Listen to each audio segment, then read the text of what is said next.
بسم اللہ الرحمن الرحیم نحمدہ ونصلی علی رسولہ الکریم اما بعد۔ محترم ناظرین، ہماری آج کی یہ ویڈیو نزول قرآن اور سورتوں کی ترتیب پر کیے جانے والے 3 بڑے اشکال اور ان کے جوابات پر مشتمل ہوگی۔ اس سے پچھلے ویڈیو میں تفصیل سے ذکر کیا تھا کہ سورتوں کی ترتیب تلاوت وہ نہیں ہے جس ترتیب سے یہ نازل ہوئیں، بلکہ ترتیب نزول کچھ اور ہے، ترتیب تلاوت کچھ اور ہے۔ اس پر کچھ دوستوں نے پوچھا کہ یہ فرق کیوں ہے، یعنی جس ترتیب سے صورتیں نازل ہوئیں اسی ترتیب سے قرآن پاک میں کیوں نہیں ہے۔ یہ ایک اچھا سوال تھا، اس لیے سوچا آج کی ویڈیو میں اس سوال کا جواب آپ حضرات کی خدمت میں عرض کر دیا جائے۔ اس کے جواب کو ایک آسان مثال سے ہم سمجھ سکتے ہیں، وہ یہ کہ ایک آدمی اگر اپنا نیا گھر بناتا ہے تو جب گھر کی تعمیر مکمل ہو جاتی ہے، اب باری ہوتی ہے اس میں ضرورت کا سامان اور فرنیچر وغیرہ لانے کی۔ اب سب سے پہلے انسان بیڈ سیٹ خریدے گا تو اس کو اپنے بیڈ روم میں رکھے گا۔ دوسرے نمبر پہ اگر وہ فریج خریدتا ہے یا کیبنٹس وغیرہ خریدتا ہے تو اس کو اپنے کچن میں لگائے گا۔ اس کے بعد اگر وہ شوز ریک خریدتا ہے تو اس کو گھر کے انٹرس پہ رکھے گا۔ اگر وہ صوفہ سیٹ خریدتا ہے تو اس کو اپنے لاؤنج میں رکھے گا۔ اب آپ اگر غور کریں تو گھر میں سامان کے آنے کی ترتیب اور ہے لیکن رکھنے کی ترتیب اور ہے۔ اب اگر بیڈ روم میں جگہ بھی ہو تو وہاں فریج نہیں رکھتے، اس وجہ سے کہ ہم نے فریج کو بیڈ روم کے بعد خریدا ہے۔ تو آنے کی ترتیب اور ہے لیکن رکھنے کی ترتیب اور ہے، بلکہ ہر چیز کو اس کے مناسب مقام اور ضرورت کی جگہ پر ہی رکھتے ہیں۔ بالکل اسی طرح قرآنی سورتوں کے نازل ہونے کی ترتیب اور ہے، لیکن قرآن پاک میں اس کو رکھنے کی ترتیب کچھ اور ہے۔ اسی ترتیب کو ترتیب تلاوت یا ترتیب وضعی کہا جاتا ہے، اور یہ سورتوں کی ترتیب اور اس کے نام سب اللہ تعالیٰ کے حکم سے تھا۔ جہاں جس صورت کی جگہ مناسب تھی، اللہ تعالیٰ نے اس صورت کو وہیں پہ رکھنے کا حکم دیا۔ اس لیے آپ دیکھیں گے کہ مکی اور مدنی صورتیں مکس ہیں، کہیں مکی صورت ہے، 2 مکی صورتیں ہیں تو درمیان میں ایک مدنی صورت ہوگی، یا کہیں 2 مدنی صورتیں ہیں تو درمیان میں کوئی مکی صورت ہوگی۔ تو جہاں جس صورت کی جگہ مناسب تھی، اللہ تعالیٰ نے اس صورت کو وہیں پہ رکھنے کا حکم دیا۔ تو ترتیب تلاوت اور ہے، ترتیب نزول اور ہے۔ اب ہم آ جاتے ہیں دوسرے سوال کی طرف کہ بعض مکی صورتیں ہیں لیکن اس میں مدنی آیات ہیں، یا کوئی مدنی صورت ہے تو اس میں کچھ مکی آیات ہیں، آخر ایسا کیوں ہے؟ اس کا جواب یہ ہے کہ قرآن پاک تدریجاً نازل ہوا ہے 23 سال کے عرصے میں، جبکہ پہلی تمام آسمانی کتابیں اکٹھی نازل ہوئی، لیکن اس کتاب کو اللہ تعالیٰ نے اکٹھے نازل نہیں فرمایا، بلکہ ضرورت کے حساب سے تھوڑا تھوڑا کر کے اس کو نازل فرمایا۔ اس لیے جب بھی کوئی آیت مبارکہ نازل ہوتی تھی تو آپ صلی اللہ علیہ وسلم کاتبین وحی صحابہ اکرام کو بلاتے اور ان کو فرماتے کہ یہ آیت فلاں صورت میں فلاں آیت کے بعد اور فلاں آیت سے پہلے لکھ دیں۔ تو اس لیے ممکن ہے کہ مکی صورت ہو لیکن اس میں کچھ آیات ہجرت مدینہ کے بعد نازل ہونے کی وجہ سے بعد میں شامل کی گئی ہوں۔ تو اس لیے مکی صورتوں میں مدنی آیات ملیں گی اور مدنی صورتوں میں کچھ مکی آیات آپ کو ملیں گی۔ اب رہا تیسرا سوال کہ قرآن پاک اکٹھا کیوں نازل نہیں ہوا، جیسے تمام آسمانی کتابیں ایک ہی وقت میں اکٹھی اللہ تعالیٰ نے اتاری۔ اس سوال اور اس کے جواب کو اللہ تعالیٰ نے قرآن پاک میں خود ذکر فرمایا۔ اللہ تعالیٰ کا ارشاد ہے، سورۃ الفرقان آیت نمبر 32، 19ویں پارے کا بالکل پہلا صفحہ ہے۔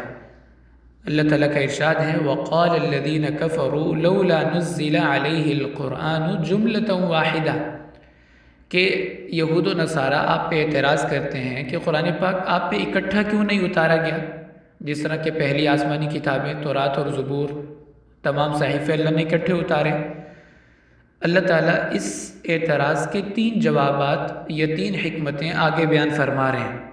اللہ تعالیٰ فرماتے ہیں کہ 3 بڑے فائدوں کے پیش نظر ہم نے قرآن پاک کو اکٹھا نہیں اتارا۔ پہلی حکمت یہ ہے، كَذَلِكَ لِنُثَبِّتَ بِهِ فُؤَادَكَ آپ کے دل کی تسلی اور مضبوطی کی خاطر، یعنی جب بھی آپ پریشان ہوں گے ہم وحی نازل کر کے آپ کو تسلی دے دیا کریں گے، تو اس سے آپ کا دل مضبوط ہوگا اور آپ اپنے کام میں ہمت اور استقامت سے لگے رہیں گے، اور ان کی باتوں یا حرکتوں کی وجہ سے دل برداشت نہیں ہوں گے۔ تو یہ پہلا فائدہ ہے تھوڑا تھوڑا اتارنے کا، کہ جب بھی آپ پریشان ہوں تو کوئی آیت نازل کر کے آپ کو تسلی دی جائے۔ اور دوسرا فائدہ یا دوسری حکمت وَرَتَّلْنَاهُ تَرْتِيلًا، آپ کی سہولت کی خاطر، کیونکہ یہ قرآن کتاب الہی بھی ہے اور کلام الہی بھی ہے۔ جب یہ نازل ہوتا تھا تو سخت سردی کے موسم میں بھی آپ صلی اللہ علیہ وسلم پسینے سے شرابور ہو جاتے تھے۔ بخاری شریف کی بالکل شروع والی احادیث ہیں، باب بدء الوحی، اس میں حضرت عائشہ رضی اللہ تعالیٰ عنہ فرماتی ہیں کہ سخت سردی کے موسم میں بھی جب وحی نازل ہوتی تھی تو آپ صلی اللہ علیہ وسلم کی یہ حالت ہوتی تھی، وَإِنَّ جَبِينَهُ لَيَتَفَصَّدُ عَرَقًا، کہ پیشانی مبارک سے فوار کی طرح پسینہ چھوٹ رہا ہوتا تھا۔ اور ایک صحابی فرماتے ہیں کہ آپ صلی اللہ علیہ وسلم میری ران پہ سر رکھے آرام فرما رہے تھے، تو اسی دوران وحی نازل ہوئی تو مجھے یوں محسوس ہوا کہ جیسے کوئی پہاڑ میری ران پر کسی نے رکھ دیا ہو۔ تو قرآن کا نزول چونکہ اس کی وحی کا نزول کافی شدت والا ہوتا تھا، وزنی ہوتا تھا، تو اس لیے اللہ تعالیٰ نے پورے قرآن کا ایک ہی دفعہ نزول نہیں فرمایا کہ آپ اس کو برداشت نہیں کر سکیں گے، بلکہ تھوڑا تھوڑا کر کے جتنی آپ کے اندر ہمت اور طاقت تھی اس کے اعتبار سے قرآن پاک کو نازل کیا گیا۔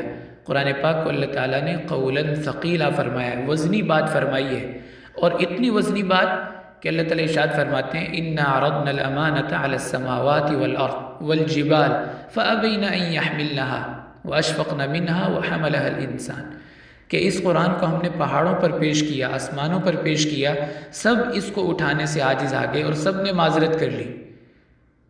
تو اس لیے قرآن پاک چونکہ کلام الہی ہے اور آپ صلی اللہ علیہ وسلم اکٹھا اس کو لینے کے متحمل نہیں تھے، اللہ تعالیٰ نے آپ کی سہولت کی خاطر تھوڑا تھوڑا کر کے قرآن پاک کو نازل فرمایا۔ اور تیسرا فائدہ کہ آپ کے دفاع کی خاطر، یعنی پہلا فائدہ کہ آپ کی تسلی کی خاطر، اور دوسرا فائدہ یا دوسری حکمت کہ آپ کی سہولت کی خاطر ہم نے تھوڑا تھوڑا کر کے اتارا، اور تیسری حکمت کہ آپ کے دفاع کی خاطر وَلَا يَأْتُونَكَ بِمَثَلٍ إِلَّا جِئْنَاكَ بِالْحَقِّ وَأَحْسَنَ تَفْسِيرًا، کہ جب بھی کفار آپ پہ کوئی اعتراض کرتے ہیں، کوئی الٹی سیدھی بات کرتے ہیں، تو ہم اس کا بہترین انداز میں جواب آپ کو بیان کر دیتے ہیں، تو اس سے آپ کی نبوت کی، آپ کی تعلیمات کا دفاع ہو جاتا ہے۔ تو اس لیے اللہ تعالیٰ قرآن پاک کو تھوڑا تھوڑا کر کے نازل فرماتے ہیں، کیونکہ اگر اکٹھا ہی نازل ہو جاتا، سارے اعتراضات، اشکالات اور سب باتیں پہلے سے ہی ہو جاتی تو اس کو تلاش کرنا پڑتا۔ تو آپ صلی اللہ علیہ وسلم کو اللہ تعالیٰ نے اکٹھا قرآن نہیں دیا، بلکہ جب بھی کوئی ضرورت پیش آتی تھی یا کوئی پریشانی ہوتی تھی تو اس موقع کے مناسبت سے اللہ تعالیٰ آیت مبارکہ نازل فرماتے تھے، اور آپ کو اس بات کا جواب آپ کو سلجھا دیا جاتا تھا، اور آپ اس کا احسن انداز سے جواب ارشاد فرما دیتے تھے۔ تو یہ تین حکمتیں تھیں قرآن پاک کو تھوڑا تھوڑا کر کے نازل کرنے کی، جو اللہ تعالیٰ نے خود بیان فرما دی۔ تو آج کی ہماری ویڈیو 3 اشکالات اور 3 جوابات پر ہے۔ اللہ تعالیٰ ہمیں اپنی کتاب کا فہم اور اس پر عمل کرنے کی توفیق عطا فرمائے۔ وآخر دعوانا ان الحمد للہ رب العالمین۔